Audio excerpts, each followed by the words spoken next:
Hello everyone! Ayan, magsisil tayo ng aking bagoong. Ayan, syempre, kailangan natin ng plastic sealer. Sa mga magtatanong kung saan ito nabibili, ay nabili ko lamang ito sa baking store o kaya naman ay pwede kayong magtanong-tanong sa inyong palengke. At ayan, nakabili na rin ako ng murang heat gun.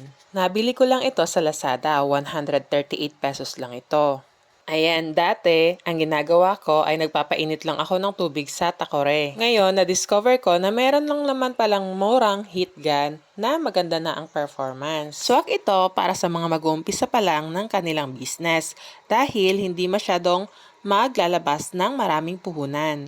Ayan, nagtry muna ako dito ng 3 bote ng aking jar. Tinaas ko lang ito ng konti dahil para makita sa video. Katulad ng pag-sealed ko dati sa aking DIY ay maghahawak din muna ulit kayo doon sa dulo upang hindi masira yung ating plastic sealer. Sundin lamang ang proseso na aking ginagawa hanggang sa magtuloy-tuloy na kayo. Makikitang mabilis lang itong ma-seal. Naghanap na talaga ako ng murang heat gun dahil pamahal na kasi ang gasol. Kung natatandaan ninyo, dati ang ginagawa kong pang-seal ay yung nagpapainit ako ng tubig sa aking takore. Ayan, eto yung ganitong technique ang aking ginagawa before kung nakita nyo ito. Ang mahal na kasi ng gasol kaya mas maiging gumamit na lang tayo ng electric heat gun at mas mabilis pa. At kung mapapansin rin ninyo, nagbago na rin ako ng lagayan dahil para mas mabenta ko ito ng mas mura. Noon, ang bentahan ko ng aking bagoong ay 150